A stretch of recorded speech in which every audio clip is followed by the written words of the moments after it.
Hi, hi, good morning, my dear Bollywood peoples and my dear Bollywood viewers. At the same time, my dear Bollywood children, have a great life. Be strong, take care, stay blessed. So வழக்கம் போல தான் தினம் ஒரு தகவல் அப்படின்னு சொல்லிட்டு ஒரு அற்புதமான விஷயம் முன்பு இருந்தது. தினம் ஒரு தகவல். தென்கட்சி கோ சுவாமிநாதன் அவர்கள் வானொலி இருக்கு இல்லையா, ரேடியோ, அதில் நான் எங்கள் அப்பா 2 பேர் தொடர்ந்து பார்ப்போம். ஆமாம், தென்கட்சி கோ சுவாமிநாதன் அவர் ரொம்ப அருமையாக இருக்கும். ரொம்ப அருமையான சின்ன சின்ன சின்ன குட்டி குட்டி கதைகளில் நிறையா அறம் நிறைந்த கதைகள், அறம் அந்த மாதிரி. அதுக்கப்புறம் இலசை மாறன் சொல்லிட்டு ஒருத்தர் வந்தார். ஸோ இப்போ நம்ம அதை பற்றி பார்க்கல.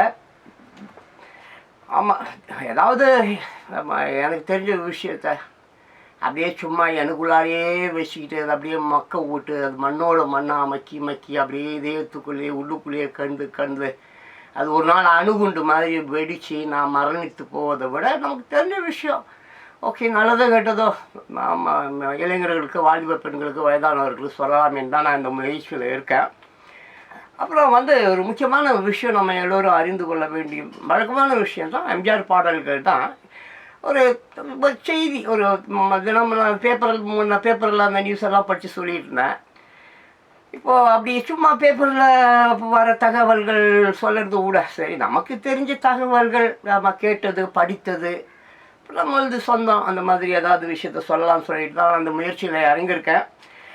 பார்க்கலாம் எப்படி போகுதுன்னு சொல்லிட்டு போதானே தெரியும்.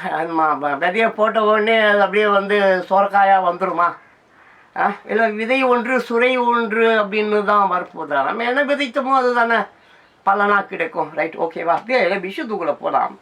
இந்த காசு இருக்குல்ல, பைசா, ரூபா, நீங்கள் பார்த்துருப்பீங்க. நிறைய நீங்கள் ஹோட்டலுக்கு போகும்போது, அப்புறம் வேறு ஷாப்பிங் போகிறச்ச, அப்புறம் ட்ரெயின் டிக்கெட்டு, அப்புறம் பஸ் டிக்கெட்டு, அப்புறம் காரு, டாக்ஸி, ஆட்டோ கீட்டோ, அந்த மாதிரி ஏகப்பட்ட விஷயங்களில் பார்த்தீங்கன்னா அந்த சில்லறை காசு உங்களுக்கு திருப்பி கிடைக்காது.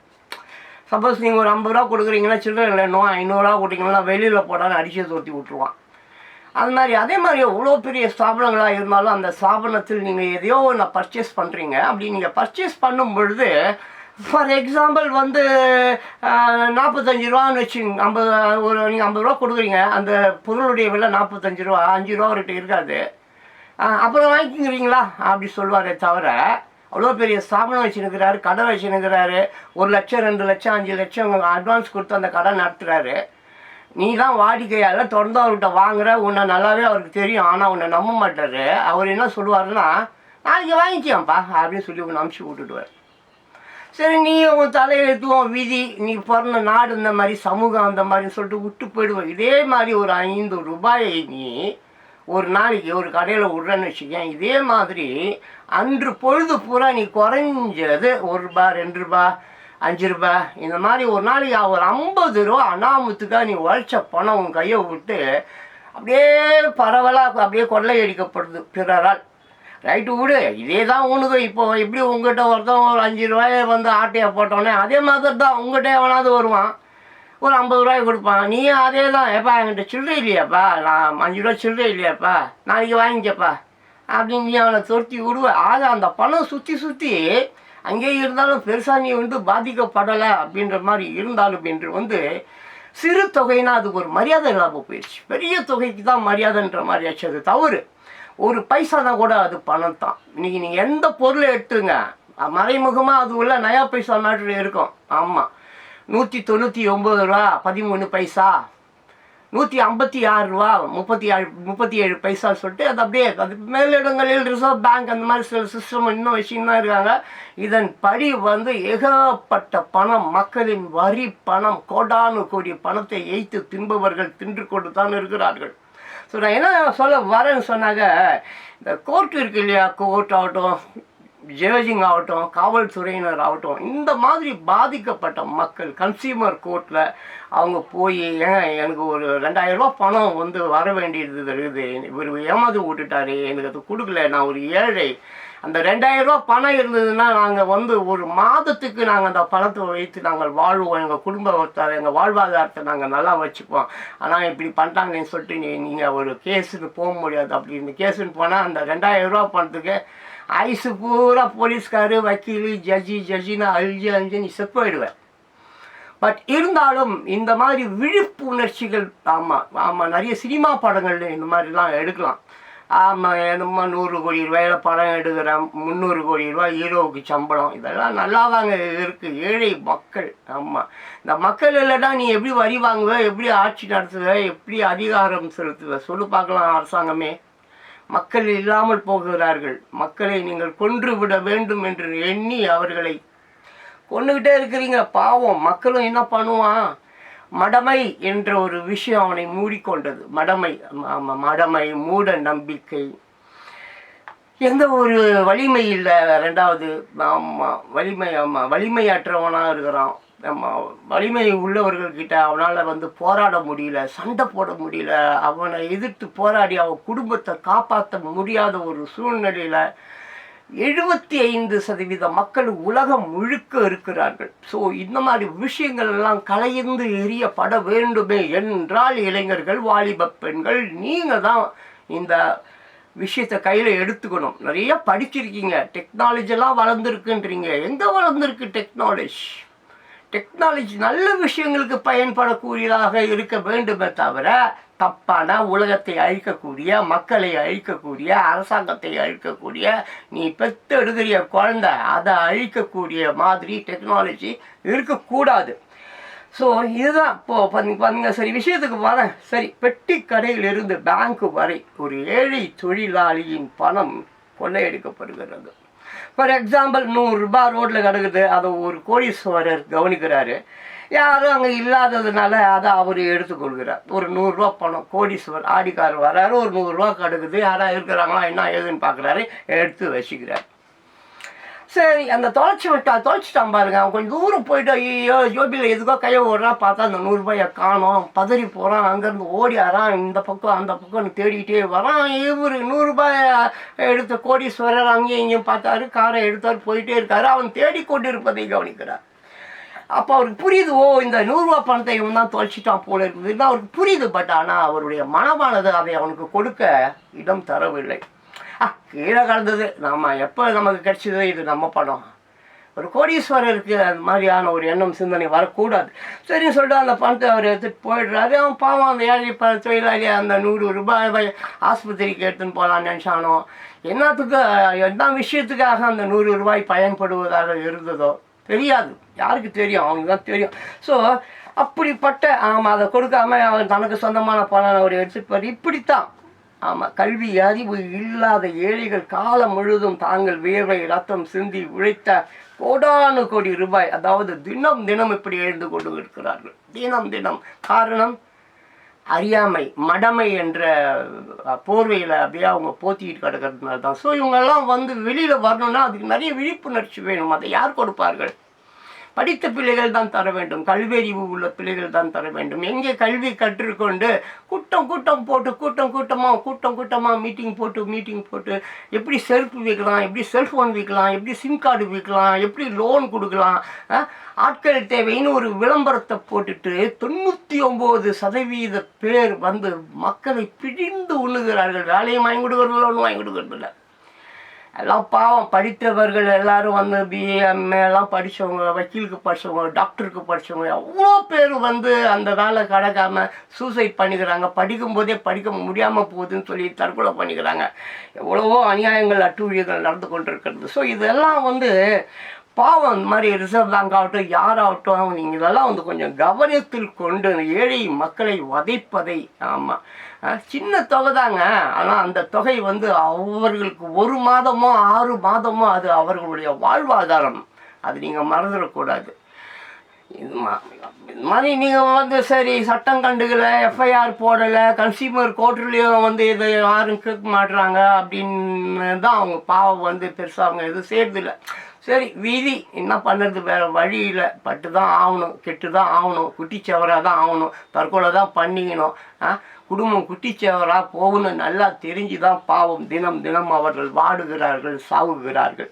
சரி எது எப்படியோ தெரிந்தோ தெரியாமலோ எல்லாம் வந்து என்னது எல்லாத்தையும் எழுந்து வருகிறோம்.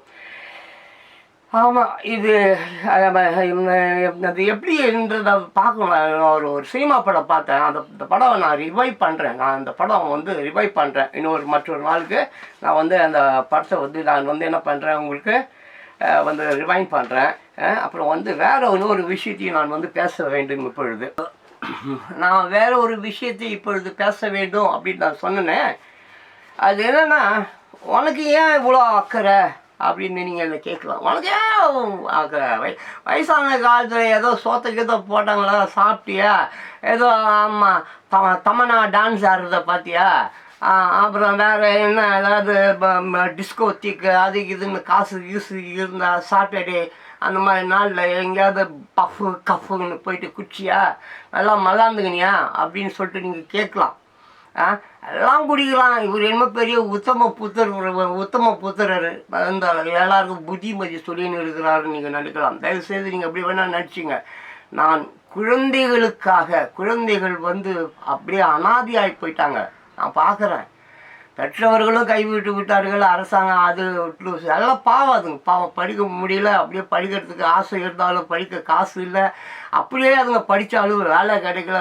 1008 பிரச்சனைகள் மத்தியில் மிகச்சிறந்த குழந்தைகள், டேலண்டடு குழந்தைங்கள்லாம் இன்றைக்கி வந்து பிச்சை எடுக்கிற நிலைக்கு தள்ளப்பட்டதுக்கு முக்கிய காரணம் பெற்றோர்கள் தான். அது எந்த ஒரு மாற்று கருத்தும் இல்லை. சரிங்களா? அப்போ நீங்கள் அப்படி கேட்கலாம், நானும் உங்களில் ஒருத்தவன் தான், ஆமாம் உனக்கு ஏன் அவ்வளோ அக்கறை அப்படின்னு நீங்கள் கேட்கலாம். எனக்கு அக்கறை இருக்குது, ஏன்னா நானும் உங்களில் ஒருத்தவன், நானும் பாதிக்கப்படுறேன். புரியுதுங்க? இந்த மாதிரி 5 ரூபா 10 ரூபா பஸ்ஸில் கொடுக்குறேன், சில்லறை கொடுக்க மாட்டேறான் அந்த கண்டக்டரு. டீ கடையில் போகிறேன், 15 ரூபா கொடுக்குறேன், 12 ரூபா தான் டீ, 3 ரூபா அப்புறம் வாங்கிக்கோன்றான். ஏன் ஏப்பா 2 ரூபா நீ அப்புறம் கொடுப்பான்னு சொல்லலாம் இல்லை? எவனுமே சொல்ல மாட்டான். உலகத்தில் இருக்கிற எல்லாரையும் தான் சொல்கிறேன், யாருமே சொல்ல மாட்டான். ஸோ அதே மாதிரி தான் சில விஷயங்களை வந்து யாரும் மறந்துடக்கூடாது அப்படின்றதுக்காக தான் நான் ஞாபகப்படுத்தி கொண்டு இருக்கிறேன். ஆமாம், எம்ஜிஆர் சாங்கெல்லாம் பாடி அதில் இருக்கிற நல்ல நல்ல கருத்துக்கள் எல்லாம் உங்களுக்கு வந்து சொல்லி குழந்தைங்கள் யாரையும் நீங்கள் பார்க்கலன்றது வேறு விஷயம், அதை விட்டுருங்க. யாரும் வந்து பெருசாக வந்து எனக்கு இப்போ வந்து எவ்வளோ மில்லியன்ஸ் கணக்கில் சில வீடியோஸ் எல்லாம் பார்க்குறாங்க, போகிறாங்க, வராங்க, நானே கவனிக்கிறேன்.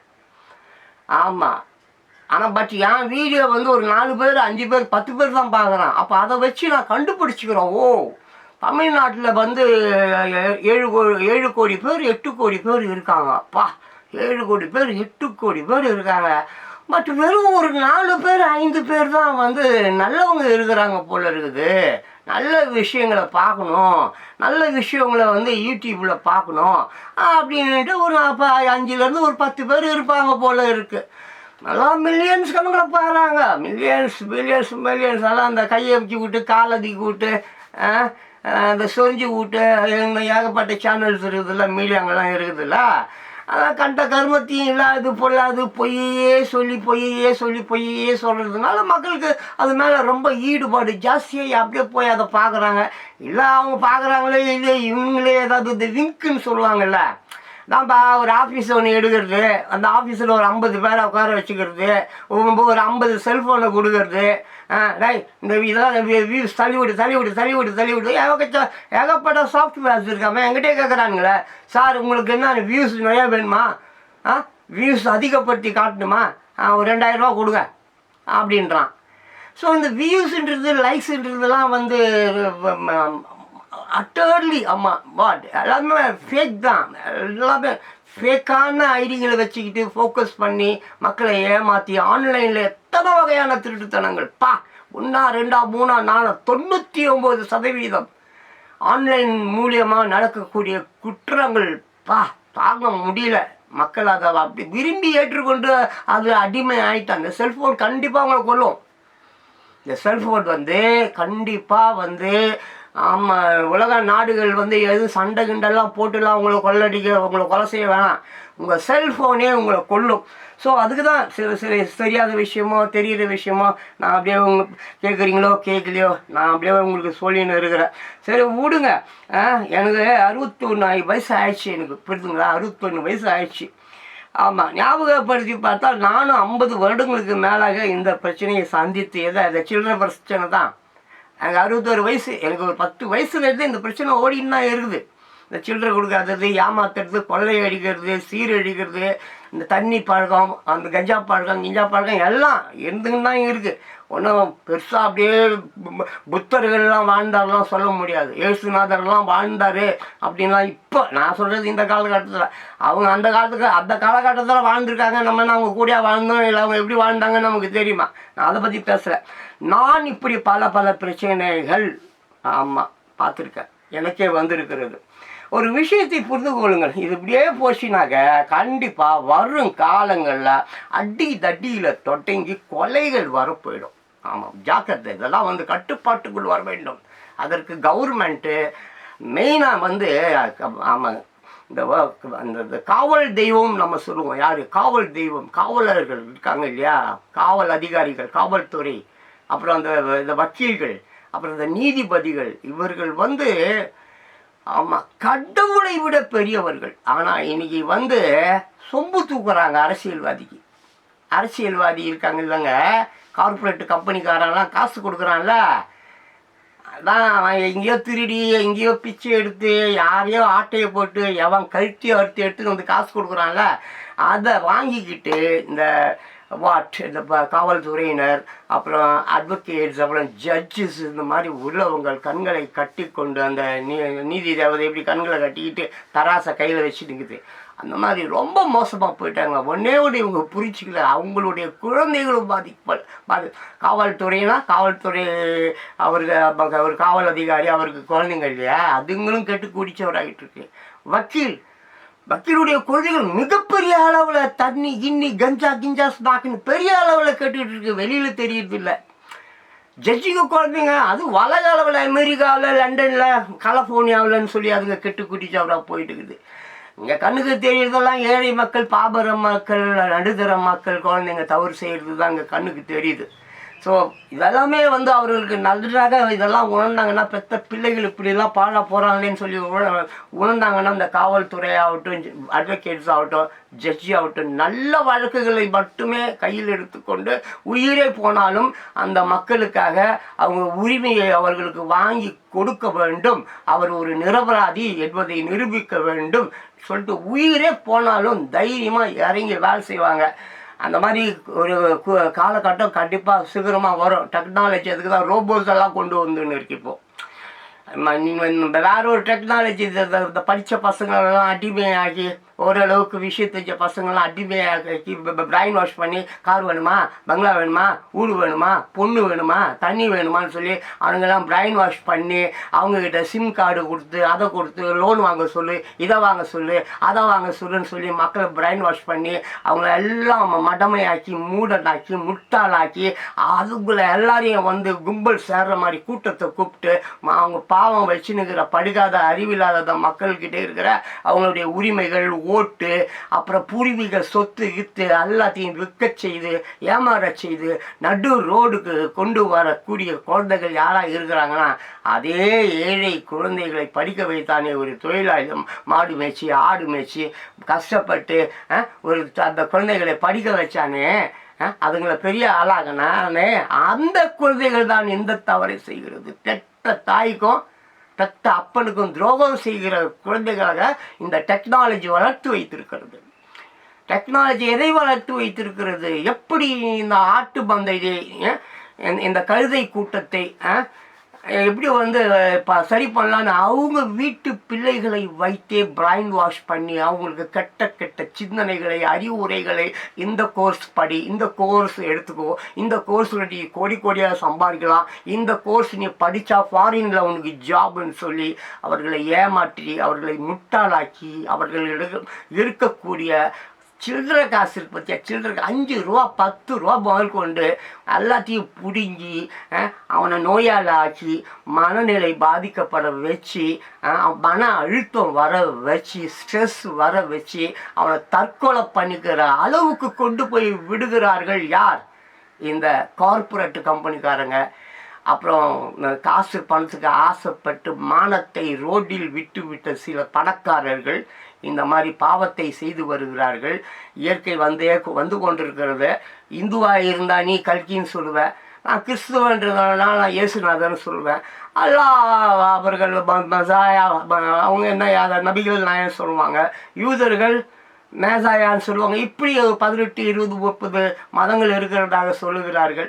மதங்கள்னாக்க ஓகே, மதம் ஜாதி ஆமாம். இப்போ ஏதோ இப்போ ஒரு என்னது கேட்க இடஒதுக்கீடுன்ற சரி ரைட்டு, பென்ஷன் வாங்குகிற ரைட்டு, ஸ்கூலில் சேர்ற ரைட்டு, அது ஜாதி இதெல்லாம் இருக்குது தானே. சரி ஜாதி வேணான்ற, மதம் வேணான்ற, அப்படி இடஒதுக்கீடு எதை வச்சு உனக்கு அந்த காசு கிடைக்கும்? எதை வச்சு இடஒதுக்கீடுப்பா நீ வாங்குற? எதை வச்சுப்பா உனக்கு காசு கொடுப்பான்? அங்கே ஏதோ ஒரு அடையாளம் தேவை தானே. அதாவது ஜாதி மதம் பேதங்கள் இருக்கக்கூடாது, உயர்ந்தவன் தாழ்ந்தவன் இருக்கக்கூடாது, பட் ஒரு அடையாளம் வேணும். டிஎன்ஏ இருக்குதுல்ல, இது இந்த டிஎன்ஏ எய்ட்ஸ் டிஎன்ஏ, இந்த டிஎன்ஏ இந்த வைரஸ் டிஎன்ஏ, இது அறிவுள்ள டிஎன்ஏ, இது அறிவில்லாத டிஎன்ஏ, இது கழுத டிஎன்ஏ, இது குரங்கு டிஎன்ஏன்னு எவ்வளவோ விஷயம் இருக்குல்லப்பா. எல்லாருடைய பிளட் குரூப்பும் ஒரே பிளட் குரூப்பா? எல்லாமே மாறுபட்டு தானே இருக்கு. ஸோ இந்த மாதிரி நீங்கள் பார்த்தீங்கன்னாக்கா ஏகப்பட்ட விஷயங்கள் போய்கொண்டே இருக்கிறது. ஒருத்தவங்க 30 40 கையெழுத்தை வாங்கிக்கிறான். யார்கிட்ட? இந்த படித்த பசங்க கிட்ட கையெழுத்தை வாங்கிக்கிட்டு ஒரு ஆட்கள் தேவைன்னு போடு, எல்லாரையும் வரவை, அவங்க துணிமணியெல்லாம் அவுத்துட்டு எல்லாத்தையும் வீடியோ எடு, அதை அவங்க செக்ஸ் வீடியோன்னு சொல்லிட்டு அப்லோட் பண்ணு, காசு. இப்படி பெரிய பெரிய குற்றங்கள்லாம் நடக்குது. தேவையில்லாத ஆசைகளை அவர்களுக்கு உருவாக்குறான். கார் கொடுக்குறேன், பங்களா கொடுக்குறேன், வீடு கொடுக்குறேன், ஃபாரினுக்கு டூர் அனுப்புகிறேன் சொல்லி ஏமாற்றி அந்த பாவம் அந்த கொஞ்சமே படித்த, அது கூட ஒரு 10வது 12வது படித்த பசங்களை தான் அந்த மாதிரிலாம் பண்ண முடியும். அதுக்கு மேலே படித்தவங்கலாம் அந்த மாதிரிலாம் செய்ய மாட்டான். அவன் தனிப்பட்ட முறையில் ஒரு கம்பெனின்னு ஸ்டார்ட் பண்ணுவான். அப்படி ஸ்டார்ட் பண்ணி இந்த மாதிரி பசங்களை வச்சு வேலையை வாங்கி அவன் அப்படியே பணக்காரனாவான். இவன் அப்படியே பிச்சைக்காரனாக ஆகிட்டே இருப்பான். அவனுக்கு குடியை கொடுத்து கஞ்சாவை கொடுத்து அதை கொடுத்து பங்களாவை கொடுத்து வீடை கொடுத்து டியூ கட்ட முடியாது. நம்ம பைக்கை கொடுப்பான், வாங்கி கொடுப்பான், ஃபஸ்ட்டு பேமெண்ட் கொடுப்பான், அப்புறம் டியூ கொடுக்க மாட்டான், காரை தூக்கிட்டு போயிடுவான், அப்புறம் அப்படியே பேங்க் வீட்டை எடுத்துகிட்டு போட்டு இப்படித்தான் எல்லோருமே. ஸோ அப்புறம் இப்படி தான் போயினுக்குது டெக்னாலஜி. இந்த டெக்னாலஜி நல்ல டெக்னாலஜியா கெட்ட டெக்னாலஜியா அப்படின்னு சொல்லி நீ பார்த்தால் கண்டிப்பாக கெட்ட விஷயங்களுக்கு மட்டுமே பயன்பட்டு கொண்டிருக்கிறது. இன்னும் கொஞ்சம் நாளில் ரோபோலாம் வந்துடும். இந்த ஏஐ ஃபார்மேஷன்ஸ் எல்லாம் வந்துருச்சு, நிறைய விஷயங்கள் வந்துருச்சு. அதனால் மனித கும்பலுக்கு இனிமேல் இங்கே வேலை இருக்காது. மோஸ்ட்லி இந்த மனித கும்பல் அதான் இந்த மனித கும்பல் இல்லை என்றால் ஒரு வேலை இந்த ரோபோவில் அதுக்கும் ஏதாவது பண்ணுவாங்க, என்ன செய்வானுங்களும் செய்யும். ஸோ இதுக்காகத்தான் நான் கத்திக்கிட்டு இருக்கேன் ஓரளவுக்கு. அதனால் எப்படி முன்னொரு காலத்துலலாம் பார்த்தீங்கன்னாக்க இந்த கணவன் மனைவி இருக்காங்க பாருங்க. ஆமாம், ஒரு கணவன் இறந்து விட்டால் மனைவி உடன்கட்டை ஏறி விடுவார் முன்னொரு காலம். ஆமாம், அதெல்லாம் அப்புறம் மாறிடுச்சு. அப்படிலாம் செய்யக்கூடாது, தப்பு கிப்புன்னு சொல்லிட்டு பெரிய பெரிய ஸ்காலர்ஸ் அறிஞர்கள்லாம் அதெல்லாம் தவறு சொல்லி ஒழிச்சு கட்டி இன்றைக்கி நல்லா தான் இருக்குது. இன்றைக்கி சமுதாயம், பட் மனது நல்லா இல்லை. ஆமாம், இயற்கை கோபமாக இருக்குது. ஸோ இன்றோ என்னன்னாக்க கணவனோ மனைவியோ அவர்களுக்கு காதலுக்காக தாங்கள் பெற்ற குழந்தைகளையும் கொள்கிறார்கள். ஒரு காலத்தில் கணவன் செத்தா பொண்டாட்டி உடன்கட்டை ஏறினாள். ஆனால் இன்று காதலுக்காக தான் புருஷனுக்கு பெற்றாப்பார் குழந்தை, அதை கள்ளக்காதல தான் அவளும் சேர்ந்து கொள்றான். எல்லாம் கொண்டுகிட்டே இருக்காங்க. இப்படி தான் கூட்டம் போட்டு கட்சிக்காரர்கள் இன்றைய நாளைய காலங்களில் மடமை மூடிய இதயங்களை ஓட்டு என்ற பெயரில் வேட்டையாடி கொள்கிறது என்றால், டெக்னாலஜி என்ற பெயரில் ஆயிரம் தோற்றங்களில் பல்வேறு மீட்டிங்குகளை போட்டு கவர்ச்சியாக பேசி லோனு வேண்டுமா, தண்ணி வேண்டுமா, பொண்ணு வேண்டுமா, கார் வேண்டுமா, பங்களா வேண்டுமா, என்ன வேண்டும் கேள் தருகிறோம். அதற்கு நீங்கள் செய்து தர வேண்டியது என்னன்னா, இந்த மடமை மூடிய மக்கள், அறிவில்லாத மக்கள், படிக்காத மக்கள் பூர்வீக சொத்துன்னு வச்சுருப்பாங்க அந்த காலத்தில். யாரோ கொடுத்தது அது அந்த ஏக்கர் கணக்காக அவன் சொத்தெல்லாம் ஆட்டையை போடு, அவனை சாவட்டி, அவனை பிரைன் வாஷ் பண்ணு, செல்ஃபோன் சூப்பர் செல்ஃபோனு சொல்லிட்டு திருட்டு ஃபோனை கொண்டு போய் அவன்கிட்ட வியி, ஆமாம் அவன் மட்டும் அடி, அவனை ரோட்டில் நிர்கதியாக அவன் போய் சாகணும், அவனுடைய சொத்தெல்லாம் எனக்கு வேணும்னு சொல்லி தான் ஈன்ற பிள்ளைகள், ஆமாம் ஒருவன் நான் என் பிள்ளை ஈன்றேன் என்றால் என் பிள்ளையை எனக்காக திருப்பி விட்டு சாக அடிப்பது தான் இந்த டெக்னாலஜி.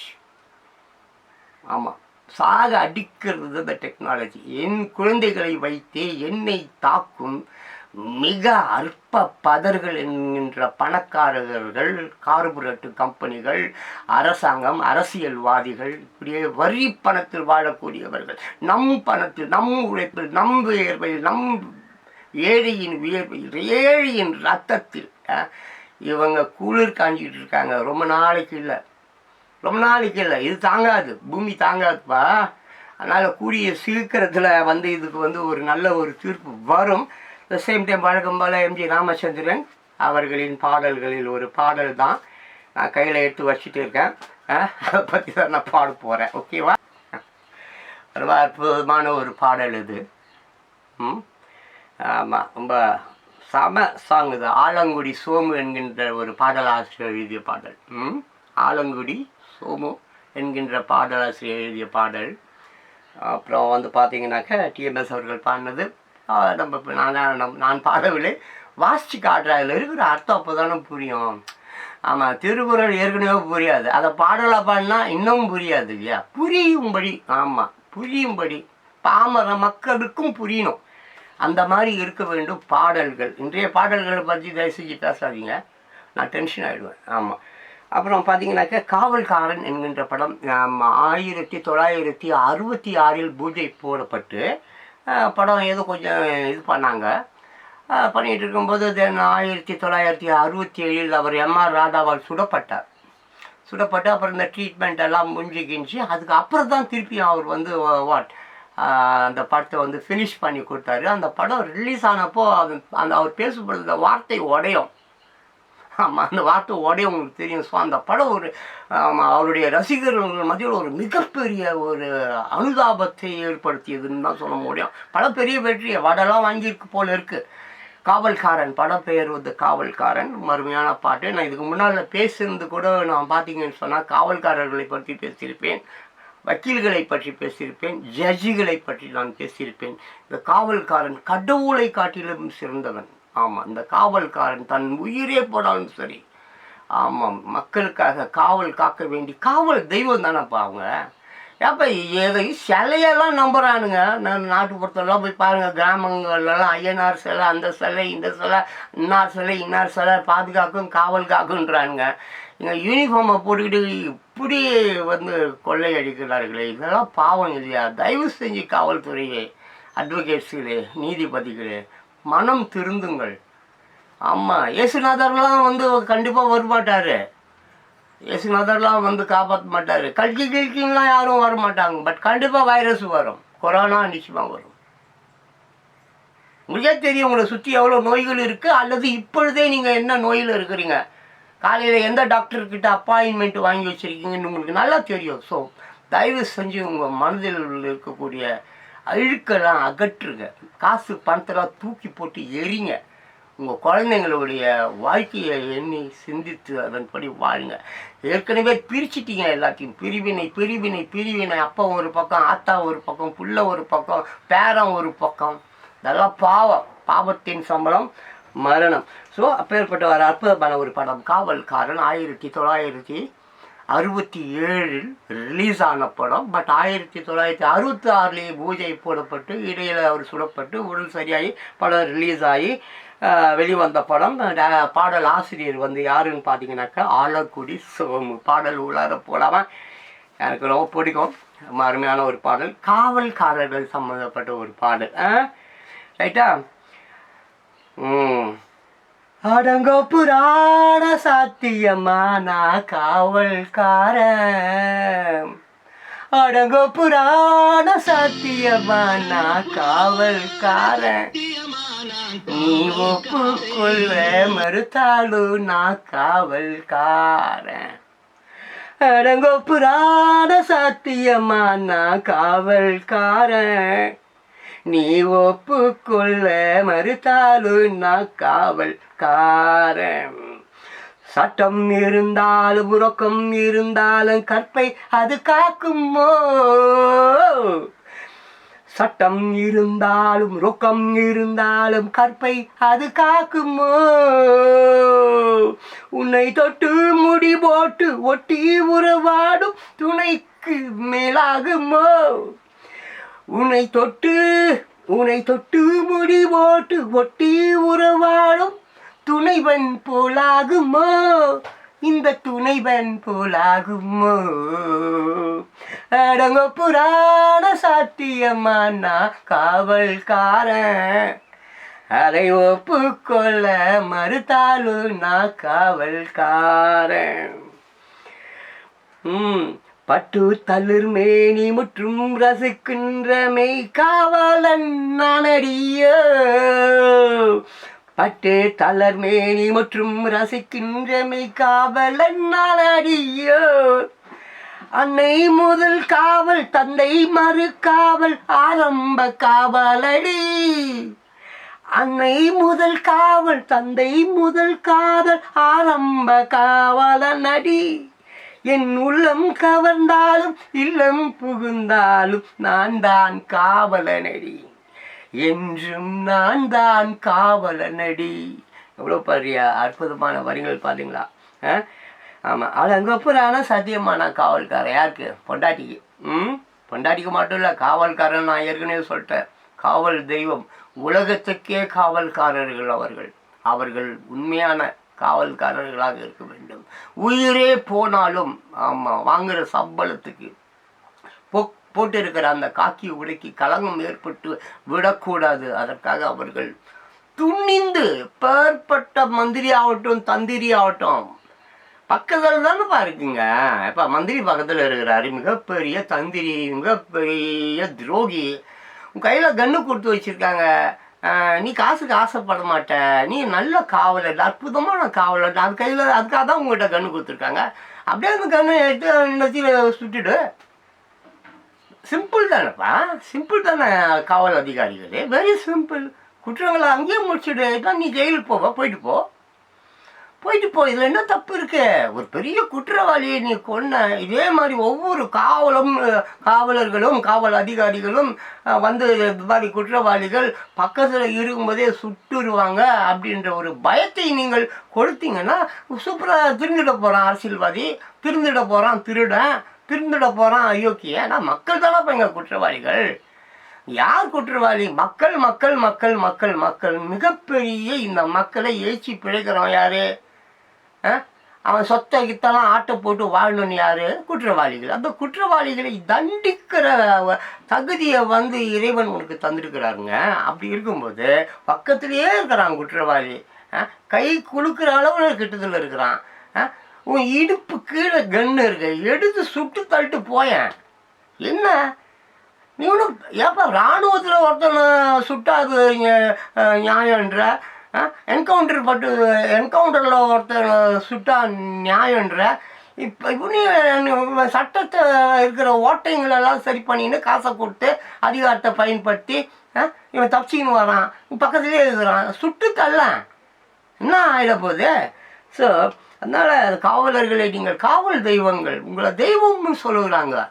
அப்போது அந்த தெய்வங்கள் எப்படி இருக்க வேண்டும்?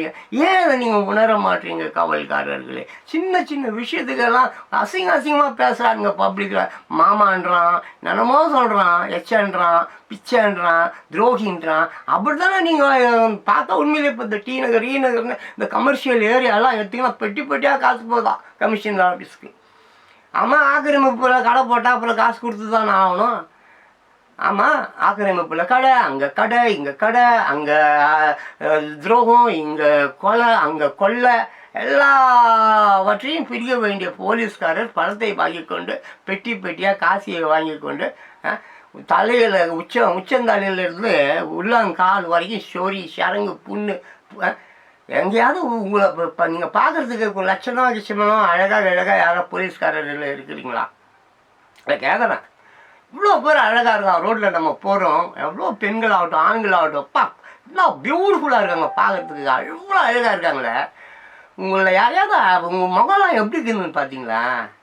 கொஞ்சம் யோசிச்சு பாருங்கள், இறைவன் எப்படி உங்களை படைத்து வைத்திருக்கிறான். திருந்துங்க. எங்கேயாவது லட்சத்தில் அழகாக யாராவது இருந்தால் இருப்பீங்க. ஃபாரின்லலாம் போலீஸ்காரங்கெல்லாம் பியூட்டிஃபுல்லாக இருக்காங்க. வைக்கிங்க ஜட்ஜிங்கெல்லாம் செம்ம அழகு, அவ்வளோ அழகாக இருக்காங்க. ஸோ அதுதான் பார்த்தீங்கன்னாக்க அடங்கு புராண சாத்தியபானா காவல்காரன், அதை ஒப்பு கொள்ள மறுத்தாலும் நான் காவல்காரன். சட்டம் இருந்தாலும் ரொக்கம் இருந்தாலும் கற்புக்கு அது ஆகுமோ, கற்புக்கு ஈடாகுமாப்பா. சட்டம் இருக்குது, ரொக்கம் இருக்குது, எல்லாமே இருக்குது, கார் இருக்குது, பங்குல் இருக்குது, அங்கே இருக்குது. கற்புக்கு அது ஈடாகுமா? சொல்லுங்க பார்க்கலாப்பா. நான் கற்பு அது காக்குமா? கற்பை அது காக்குமா? கற்புக்கு லெவல் அந்த இடம் மிஷினில் அது எங்கே போய் வைப்பீங்க என்னமோ. அதுதான், சட்டம் இருந்தாலும் ரொக்கம் இருந்தாலும் கற்பை அது காக்குமோ, உன்னை தொட்டு முடி போட்டு ஒட்டி உறவாடும் துணைவன் போலாகுமோ, இந்த துணைவன் போலாகுமோ. கணவன் புரியுதுங்களா? அன்றையெல்லாம் கணவன் இறந்து விட்டால் மனைவியும் அப்படி உடன்கட்டை ஏறி விடுவாள். அன்றைய காலங்கள் அது தவறு தான். அது குற்றமான விஷயங்கள், அதை தடுத்து விட்டார்கள். இப்பொழுது அந்த மாதிரி விஷயம் நார்த் இந்தியாவில் இருக்குது, இங்கேயோ இருக்குதுன்னு சொல்கிறாங்க. நான் ஒன்றும் கண்ணூரெலாம் போய் பார்க்கல, நம்ம புத்தகத்தில் படிக்கிறோம் அவ்வளோதான். பட் இருக்குதா சொல்கிறாங்க. அந்த கள்ளிப்பால் வைத்து பெண் சிசுக்களை கொள்வதெல்லாம் இருக்குது, நடைமுறையில் போயிட்டு தான் இருக்குது. ஸ்கேன் பண்ணி ஏதோ பார்த்தாங்கன்னு சொல்லி கூட இப்போ கூட யூடியூப்பில் ஒரு பெரிய மேட்ரு ஒன்று ஓடிடுது, ஆனால் பெண்ணா ஸ்கேன் பண்ணி பார்த்த ஒரு விஷயம். ஸோ இது குற்றங்கள் அந்த காலம் தொட்டு இந்த காலம் வரைக்கும் இருக்குது. அன்றைக்கி 10 மடங்கு இருந்தது, இன்றைக்கி 100 மடங்காக அதிகரித்து போச்சு. இது தவிர்க்கப்படணும். அப்படி இல்லைன்னா இங்கே வாழுவதற்கு புல்லு பூண்டு கூட இருக்காதுன்னும் போது நம்ம எப்படி இருப்போம், நம்ம குழந்தைங்க எப்படி இருக்கோம்? ஸோ இதையெல்லாம் கவனிக்க வேண்டும் இல்லையா? அதனால் ஒரு மனைவிக்கு மிகப்பெரிய காவலன், மெய்காவலன் யார்? பொற்காவலன் யார்? கணவன் தான். ஸோ கணவனுக்கு என்ன பிடிக்கும் பிடிக்காது, அவரை எப்படி கல்லிருந்து கல்லானாலும் புருஷன் புல்லானாலும் புருஷனா. நல்ல தங்காலோ யாரோ ஒருத்திய சத்தியாவன் சாவத்திரியா, சத்தியவன் நல்ல தங்கால் சத்தியவான் சாவத்திரி, நம்ம எல்லாம் கதையில தான் சொல்லுவானுங்க. கற்புக்கரசி யாருங்க? கற்புக்கரசி யாருங்க? டக்குன்னு சொல்லுவான் கண்ணைக்குவான் பொண்டாட்டி. அப்போ பொண்டாட்டி தேவையால கேட்குறான், கற்புக்கரசி யாருங்கன்னு கண்ணையின்றான். அப்போ உன் பொண்டாட்டி தேவையால என்ன கருவம், ஏன் இப்படி இருக்கீங்கன்னு எனக்கு புரியல. இப்படியோ போங்க.